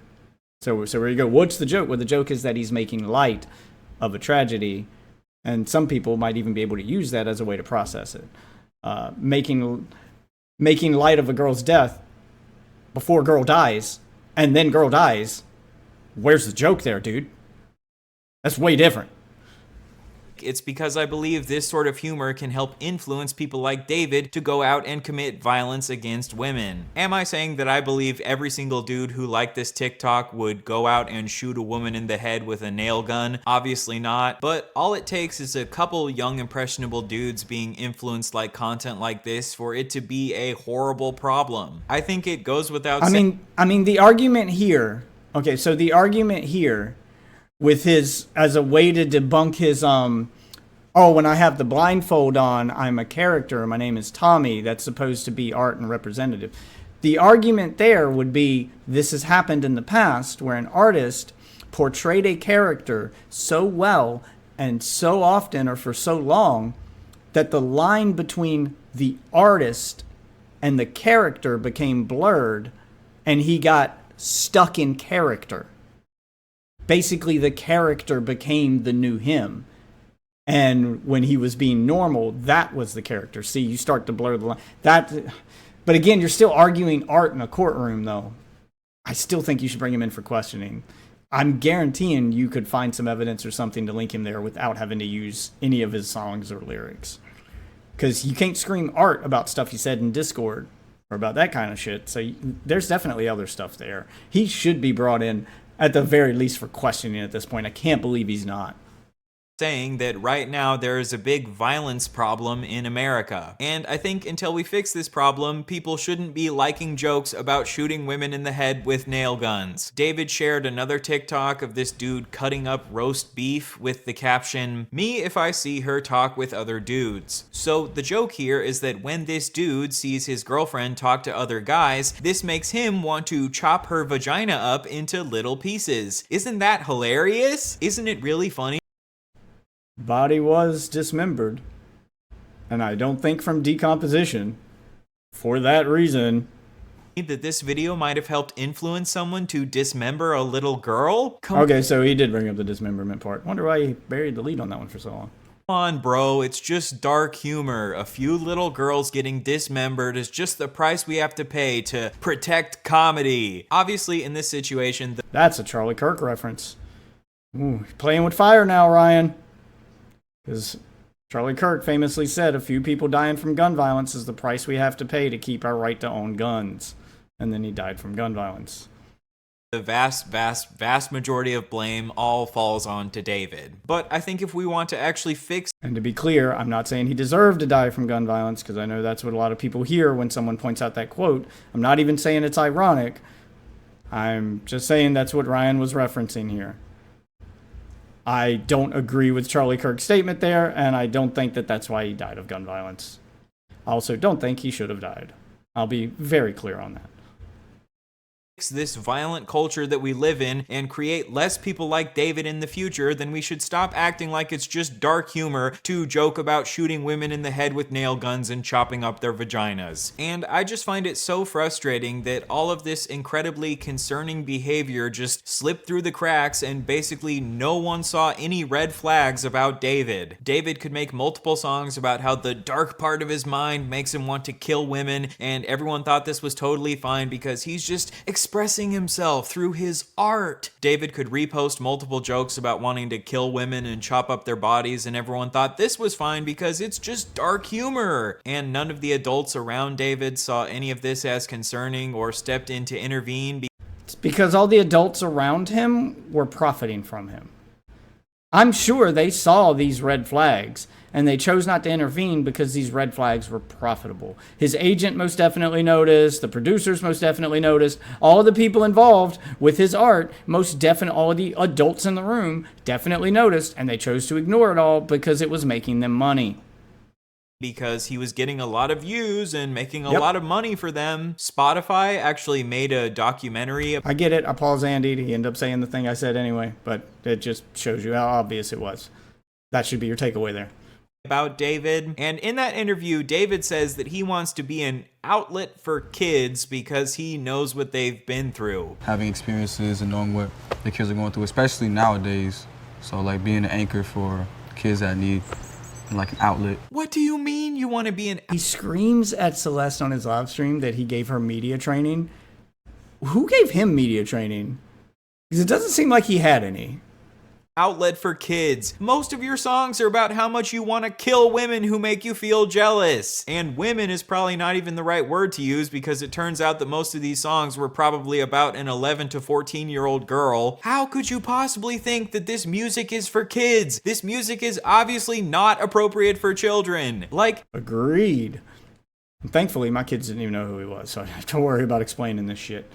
it would be one thing if you just said, oh, I make a lot of R-rated material that's dark and graphic because that's what I find interesting, but obviously it's not for kids. But that's not what you said. You said that your music about murdering women is supposed to be an outlet for children. So like being an anchor for kids that need like an outlet. Maybe when he says that he wants to be an outlet for kids, what he actually means is that he wants to use kids as an outlet for his penis. And again, how did... Probably. Or if I'm being super charitable, for profit, because he knows the majority of his audience is children and he needs to keep them listening. And he needs parents to be okay with them listening. None of the adults involved see this as a red flag. How did Spotify not stop and think, you know, maybe we shouldn't say in our documentary that his music is meant to be an outlet for kids when so many of his songs are about butchering women? After listening through multiple interviews with David, I find him incredibly insufferable. Listening to him... Yeah, he's an incel, weeaboo. He's like all of the things on the internet rolled into one, and this was the result. All of the things on the internet that normal people would find insufferable. Like the argument about whether or not anime is a genre or an art form, most people don't give a shit. All these incel arguments and gore posts and stuff like these just incel arguments and stuff are things that normal people would just be like, I don't fucking care. What is wrong with you? Talk in interviews, he just comes across as this egotistical dork who thinks he's way deeper than dork is a good way to put it. He actually is. When your partner is in a heated argument and stuff like that, kind of shows you got the fucking Super Saiyan hair. Who a person is based on what they say. Its actions speak louder than words, but words also speak louder than words sometimes too. So yeah. Words speak louder than words. And those fucking microphones they're using. Look at that shit. What even is that? Wait, is he wearing fingernail polish? This dude is uber cringe. The fact that he even got popular is like, it makes me lose faith in humanity. There are so many red flags on this guy. Speak louder than words sometimes too. So yeah. Words speak louder than words. Actions speak louder. Words speak louder than... Is that what David said and this guy's low-key clowning on him? Or is that this moron's way of interpreting it? Hold on, I gotta hear that again. So, Yeah. Words speak louder than words. Hold on. Let's go back. Like that kind of shows you who a person is based on what they say. Its actions speak louder than words, but words also speak louder than words sometimes too. Oh, no, that's just what David said. And he's just pointing out the dumb thing he said. Okay, cool. Okay, I don't hate the interviewer as much now. So, yeah. Words speak louder than words. Yeah. Like, have you ever seen the clip of the girl who didn't know what she's a musician who didn't know what the word musician meant. I can't remember who the girl was. I've only seen that clip. I've never heard any of her music. But she's just like, I ain't a musician. I don't do magic tricks. She's like, no, I think you're confusing this with magician. Like, yeah. And the interviewer just keeps pointing out how retarded she is and trying to clarify it for her. And instead of the girl like going, oh, I misheard you, she just kept doubling down. And it's so fucking hilarious. By partner, David actually means kidnapped child. Yes, hostage. You know, like, actions speak louder than words, but sometimes words speak louder than words. Like the words in my song, bro. I'm telling you guys what my red flags are. How have you not investigated me yet? And you still haven't after I did the thing I told you I would do. No. Actually, they don't. Words don't speak louder than words. Words are words. Something can't speak louder than itself, dumbass. That would be like saying dogs are bigger than dogs. It doesn't make any fucking... I think he misinterpreted this one. I think David was trying to point to his lyrics, words speak louder than words, as a warning that I'm serious, I'm gonna do that shit. I think he was trying to bring attention to his lyrics, and people ignored it. I think that's what he was doing. I can't imagine what else he could mean by that. Sense, you idiot. And then there's this dude who did multiple interviews just blowing smoke up David's ass. I hope anyone watching isn't like a big fan of this dude, but I've just never really liked this Zach Sang guy. I've never heard of this person.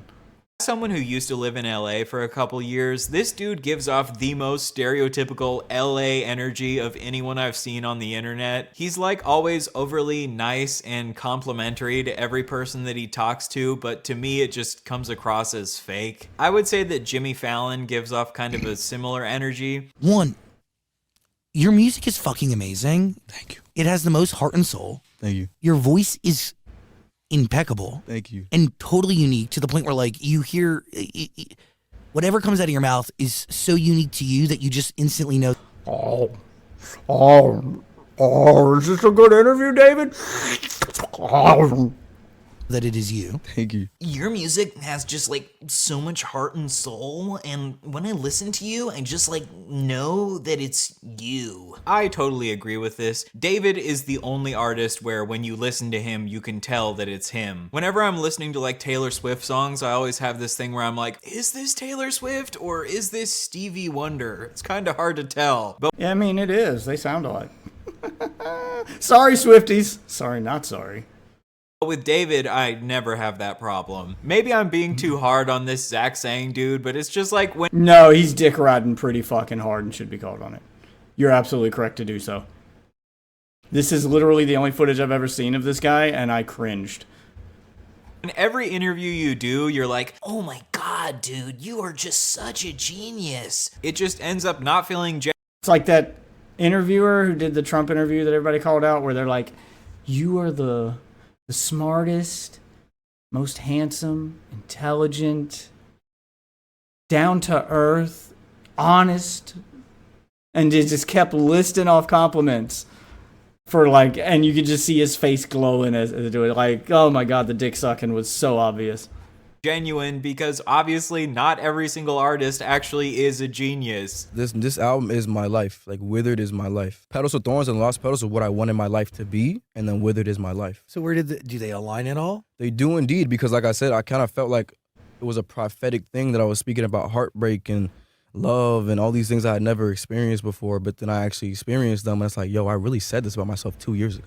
It's happening. So he's saying that the things he talked about 2 years ago in his songs were prophetic and actually ended up happening. Well, his EP, Petals to Thorns, was released 2 years ago, and in that EP was— He's pretty much just telling you the things that are in his songs, he made them happen. I don't understand. This has got to be a joke, right? Like, how much more evidence do you need? Holy fuck. I'm not saying you got enough to lock him up, but you got enough to at least question the motherfucker. Was the song Romantic Homicide, where he talks about his alter ego Atami killing a young girl. And I know that what he's saying is that in the past I sang about heartbreak and then I actually ended up having my heart broken. But your songs were not just about heartbreak. Your songs were about how in response to heartbreak, the dark part of your brain Atami makes you want to kill women. Are you manifesting that in a certain degree? Whoops, kind of leaving that part out. Don't know. I hope I'm not. I really hope I'm not, because it feels that way. Because like, I look back to old songs like Life's a Dream and all these songs I wrote in my closet or my sister's closet in 2022 when I'm looking at my life in the past 8 to 9 months. I'm like, whoa. Like, bro, these songs are soundtracking my life. So I hope I'm not involuntarily doing that, but it might be. Yeah, it sounds like you definitely did. It sounds like in the interviews, maybe you can't use the lyrics, but the interviews where he talks about the lyrics could be used, right? Right? So the songs you wrote in 2022 ended up becoming a soundtrack to your life, and in 2022 you wrote multiple songs about how you killed a girl in response to her breaking your heart. I don't know, David, that does not sound very good. If this all just turns out to be one big crazy coincidence, it is a very crazy coincidence. David then goes on to like legendary. I don't think a coincidence this on the nose has ever been documented. to explain that one of the songs in the new album he just released is based on a real-life conversation that he had with a girl. To the point that I'd question whether or not he was an actual time traveler who came back in time to write songs to warn people, and then no one took his warnings. Like, I don't know. I don't know. Who is not in his life anymore. Because that's a real conversation that happened. And the irony of it was that person that was saying, I love you, she's not in my life anymore. So it's like people say that the string can't be cut and the connection cannot be severed, but I feel like it can sometimes. And that's where I wanted to put Afterlife. I was just watching that in the background there. I just got to say, if you don't know any like that, that means you need to get some mental help. Yeah, like, I think the things he says in the interview alone could be justifiable reason to bring him in for questioning. The fact that this girl is dead, dismembered, found in the trunk of his car after he sang songs about killing this girl, dismembering her over and over again, and then had interviews where he talked about those lyrics. The fact that there's all of this pointing to him, and he's not even, like, listed as a person of interest yet. Like, they're not even going to bring this guy in for questioning. Like, the cops aren't even looking at him. But yeah, how? Where he was asked, do you think this is something you might be manifesting? It's like, I don't know. If you don't know, that's a concern. Yeah, I think that line where the interviewer questioned, and I think this interview took place before she died, so the interviewer didn't know what he was asking at the time, but I think the question of, are you manifesting this stuff in real life? And he says, I don't know. And then it literally manifests in real life. I think that alone should be enough to bring him in for questioning. I get that they're trying to avoid using his art as evidence because they don't want to, like infringe upon the freedom of expression here in America. So we have very high standards. They don't like to use art or song lyrics, that kind of thing, as evidence in court. So they always look for something else. I feel like you've already got you something else, though. You don't even need to go to his lyrics. You can go to the interviews where he talks about the lyrics. His interpretation of those lyrics should be evidence. The art itself, yeah, you can say it's open to interpretation. But if he's interpreting it as such, and then it turns out to be that way, I don't see the problem here. I don't see why we're not using that. Holy shit. All these songs. Or as I said, like if he doesn't even know, then maybe look at it. Yeah, like the doubt around it. The fact that he didn't know if he was going to do this stuff or not, and then it happened, that's what I'm saying. That alone should be your reason to call him in for questioning, because that sounds a little suspicious. And it's not related to his song lyrics, at least not directly. It's related to his interpretation of those lyrics and questioning whether or not he thinks those lyrics reflect real life. So I would say that there's your window into bringing him in for questioning it, at the very least. I mean, personally, I think the guy should be a suspect at this point, but I don't even know how he's not even like mentioned as like a person we want to question. That's what's wild to me. Endings and conclusions and goodbyes on the project to kind of solidify that message of this is the end of something, not the beginning. This is the end of something. By end of something, do you mean the end of the life of the person you were talking to in that song? People on Reddit took this song and pitched up the voice of the girl talking in the song, and people felt like her voice sounded suspiciously similar to the voice of the girl from the live stream we played before. Why do you think you met? Well, I think personally, have you ever heard of the invisible strength theory? It's controversial of raping kids. It's been a good one. Bye. Bye, guys. Oh yeah. Exactly. I mean, they are similar, but I don't know if that's enough to like call it a 1-for-1 and like, yep, that's her. I don't know if it's enough for that, but I mean, they are similar. But how many girls sound similar though? This might be nothing. That so basically, we met because we were supposed to meet. We need to delete this. Okay. Yeah. The more I listen, the more I'm like, maybe not. Yeah, this I don't think is as on the nose as the rest of it. I mean, I still think you got enough even without this, but I see what they were going for.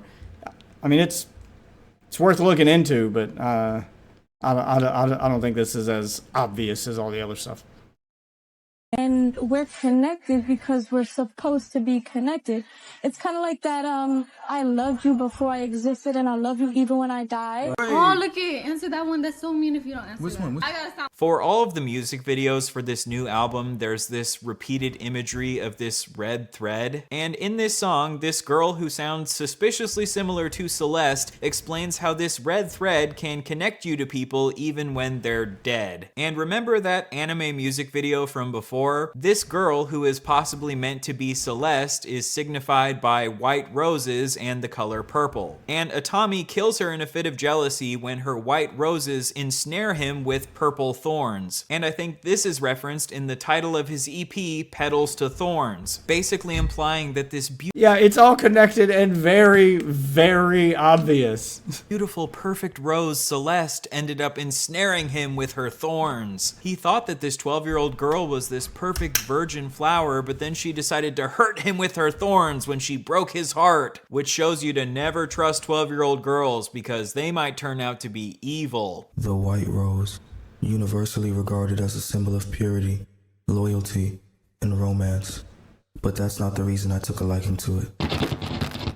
You see, when a human being is drained of all of its blood, it becomes pale, lifeless, just as the rose, visually appealing, only good to observe and admire. But the moment you go to pick it up, you get stabbed. But I, or should I say a separate part of me.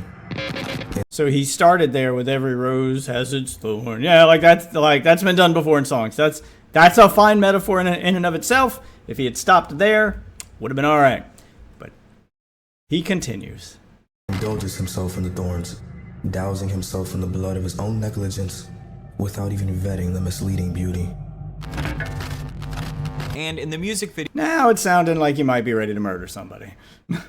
For the song Where Did It Go Wrong, this girl shoots David with this gun that keeps alternating back and forth between being a gun and being white roses. And then in the Withered music video, David lies in this field surrounded by white roses, which I think could be referring to how Celeste shot him with the white roses in the last music video. And then at the end, Atami walks in, which I think means that now it's time for David to get his revenge. Then in the One More Dance... Yeah. I mean... He's not saying it, but the visuals are telling that same story. I'd agree with Ryan's interpretation here. I think that David probably saw himself as deep and metaphorical. I don't think he's deep at all. I think everything he's doing is very on the nose. dance music video, David is shoved into the trunk of a car, which is then driven around by this girl who looks like Celeste and this other guy. And then we see a Tommy sitting in the back seat of this car, which could be showing how he's plotting to get his revenge on Celeste. Then in the Is This Really Love music video, we see David sitting alone in a hotel room with footage from the previous music video playing on a TV screen. In the end, a Tommy walks in and then David disappears, which I think could be showing that he's allowing a Tommy to take over. Then maybe chronologically, the next... Yeah, clearly he also watched a lot of Breaking Bad before he made his videos, because this is a lot of the same, like, people have analyzed Breaking Bad to say this is the moment when Walter White became Heisenberg and blah, and it sounds a lot like this stuff with visuals a lot similar to this stuff. Song is either Romantic Homicide or Rehab, the anime music video, because in both of those songs, a Tommy kills Celeste. Then I think the next thing that happens chronologically is David starts to miss Celeste because a Tommy, the dark part of his brain, killed her. So then he decides to kill himself so that he can see her again because the red thread connects them in death. David has an unreleased song titled Kill Myself for Love, and the last song on his... Again, not metaphorical. Literally on the nose. New album ends with the lyrics, I'm still by your side, I crossed it with you, and when I die, you're holding the knife, I'll love you from the afterlife. And then at the shows David's been doing, he's been having people bring in a coffin, and then he's... What? Are you fucking serious? He's still on tour doing shows after this whole thing. So this is new. And he's having people bring in a coffin. Like it's a funeral for her. Why is he not up for questioning yet? He's almost bragging about it now. He's mocking you for not questioning him. He's making the cops look extremely dumb if they're not going to bring him in for questioning. Holy shit. He's had his fans pretend like they're at a funeral for him, and then when he sang this song Afterlife at one of his shows, he ended up breaking down crying in the middle of it. And then finally we have this... Are they just waiting for him to kill himself now? Because things he sings about come true, and now he's singing and having a funeral for himself at his concerts and singing about... Maybe they're just waiting for him to kill himself so they can be like, case closed. Maybe the cops are just lazy. Maybe that's it. Maybe the cops are just lazy and they're like, look, we know he did it, but we can't prove it with song lyrics. And now he's singing about killing himself because of it. I think if we just wait it out, he'll kill himself, and then we can just, do our investigation or call him guilty. It wouldn't matter. Yeah, I think maybe they're just letting it play out then. I don't understand. I don't understand how many more red flags you need, man. New music video titled Always Love. It starts with David ensnared by thorns holding this... So this is the new one.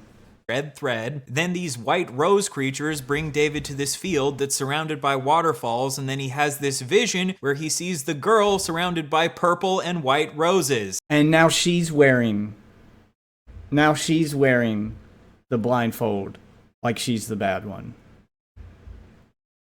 Just saying. You can see it when the roses open. And then he has this in case Ryan vision where he sees the girl. In case Ryan didn't pick up on it.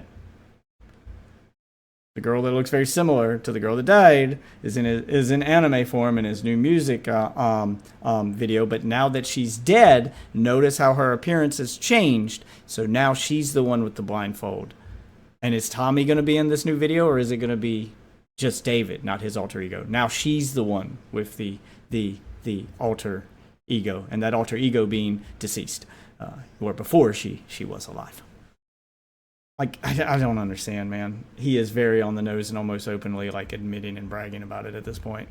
And profiting from it. Surrounded by purple and white roses. He is then able to spend more time with this girl who I think represents Celeste, and then at the very end he lays down and this white rose withers away in his hand. So I know... Yeah, he's pretty much just openly telling the story. And notice for all the shots in that video, she's the one with the blindfold on and not him. Tommy's gone now that he's completed his goal and killed her, and now David misses her and she's the one with the blind. Like, oh my God. It's visual storytelling of the things he did. I don't understand. Jesus Christ.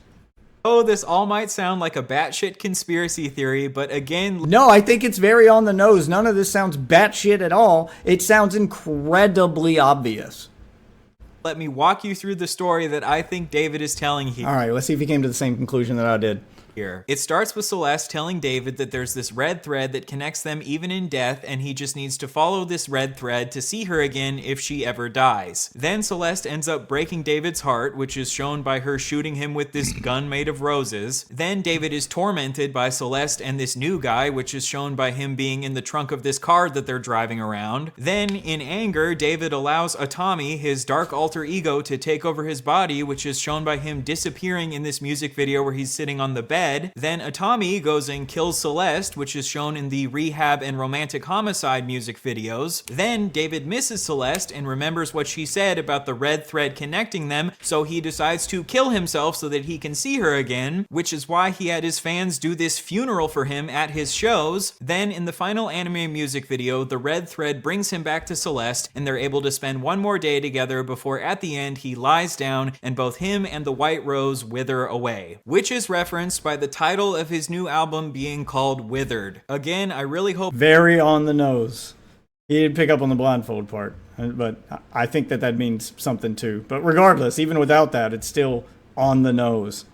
I'm not coming across like I'm Charlie in the Pepe Sylvia meme, but David has always made it very clear that everything he does in his music videos is incredibly intentional. I have placed this part of me Yes, and he even calls it part of him. throughout this project in different areas of melody, lyrics, and delivery. You'll feel he is expressing himself, not his imagination, not some shit he made up. He is expressing himself, his feelings, and then or in his case, I would argue, his actual real life actions. When you get there. In the description for one... Because the guilt of what he's done is eating him alive, and he has to say it. He has to get it off his chest, and this is how he's chose to do that. This is his confession. Of his music videos, he writes, "The character you see here today is his confession/obsession. Named Atami, which means pain in Japanese. Inspired by manga and anime, he is the main antagonist of my entire project. He wears a blindfold for the sole purpose of not being held accountable for the pain he causes. He's been planted in all of my music videos, but it's not clear what his motive is. ... You will soon find out. What the fuck?" Yeah, how much more on the nose does he need to be? Like seriously, does he need to sing the date and time of the crime before you actually look into it? If this dude has really been using music videos over the past... Does he need to give you a play-by-play? Because he's kind of doing that with the music. But does he need to just outright show you a video of the crime as a music video? Like, what? I don't understand what more the cops are waiting for. Last couple years to slowly reveal to the internet his intentions to kill a 14-year-old girl. This has to be one of the craziest things I have ever seen on the internet. And David, in case you happen to be watching this is not cool. This is not some profound art. It's not deep. Piece. This is fucking pathetic. This is the type of thing an incel freak would come up with while they're sitting in their mom's basement. Which is what he was before he became famous. You just happen to be an incel freak who got lucky by getting a bunch of views on your music videos because you made songs in your closet for your Fortnite edits, and you were also lucky enough to be surrounded by a bunch of adults who were absolute morons who gave you the budget to... I don't think they were morons. I think they were greedy. They just saw a paycheck and they went for it. Bring your incel bullshit to life. Maybe I am reading too far into all of this, and all of this is... No, I think you're reading what he put out there to be read. I think you're reading it as written. Is just one big coincidence. But whether or not he actually killed Celeste, it seems pretty clear that he had an inappropriate relationship with a child who was 5 or 6 years younger than him. And even if he didn't kill her, it is absolutely insane that all of this was ever considered an outlet for children. So like being an anchor for kids that need... Agreed. It's an outlet for incels. That's what it is. Like an outlet. And I think it's absolutely ridiculous that Spotify and David's record label never thought to question any of this and just went along with David saying that... Oh, I mean, they should definitely be called out for... I wouldn't go as far to say accomplices, but there should be some kind of accountability where someone's putting that kind of stuff on your platform and you've got this many red flags, and instead of reporting it, you are actively profiting off of it. You are choosing to leave it on your platform for profit, even though, Like, there was a point where the things he's saying start to come to life where you should pull it and say, you know what, until this is investigated, we don't feel comfortable leaving it on our platform. Like, that's what should have happened. The fact that you're still continuing to profit from it and you don't see it as a red flag should, I mean, there should be some, at the very least, scrutiny against these platforms for that behavior. This is all an outlet for children. Anyway. Because while the courts might not want to question lyrics because they don't want to infringe upon free speech and blah, blah, blah, platforms can have terms of service where they can limit your free speech legally. YouTube does it all the time. Spotify should as well, especially when it's something that's like this big of a red flag. I mean, this is just red flag after red flag after red flag after red flag. Like, how many do you need? Like, there comes a point where you go, you know what? We're not going to leave this up because we're uncomfortable with it. My thoughts go out to Celeste's family. Obviously, nothing can be done at this point to bring her back. But what we all can do moving forward is stop creating a culture where it is normalized to joke about committing these horrible acts of violence against women. Because... Well, I don't want to be the joke police, Ryan. I wouldn't argue the quote-unquote jokes are the problem because none of the stuff that he said or listed were jokes. That's the problem, is he's playing them off as jokes. They weren't jokes. We need to change our standard for what a joke is. Because all it takes is one person being convinced that this type of insane shit is okay in order for the lives of young women to be ruined forever. Thank you for sticking around till the end of the video. If you enjoyed this video, maybe consider supporting me on Patreon. You guys should definitely sub to his channel. Ryan does make good videos, but he also only puts them out. You definitely need to sub if you want to see him because he only puts them out once like every 3 months. He takes a long time to make a video, but he does his homework because there was some stuff in there I hadn't seen yet. So it is worse than I thought, at least worse than the last time we looked into it. I don't understand how he's not being looked into. I know I've said that over and over in this video. But my mind is just perpetually blown that the cops aren't at least questioning this motherfucker. I don't think jokes are the problem. I'll disagree with Ryan Beard there. I would say that our standard for what a joke is, like, there needs to be a clear, like, line for what is what constitutes a joke. Just saying something horrible, it doesn't, there needs to be a punchline. It needs to, jokes need to be funny. You can't just say it and the fact that I said it is the joke. It's wild to me that we'll have that standard for David and say that him joking about a girl dying before she dies in the exact way he joked about is a joke. But white guys can never say the N-word ever, even in a joking manner, because that's a thing you can never say. It's never funny for a white guy to say it. Like, we have a higher standard for the N-word than we do for things that, actually lead to people's deaths. That's insane to me. So, that's my take on it.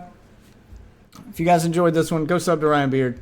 Also sub to this channel. I'm trying to reach 1,000 subs so, I can make some ad revenue and afford some of this gaming hobby you watch me do in the background because prices for everything are going up constantly. So, help me out. For now, though, thanks for watching this one, and I'll see you guys in the next one.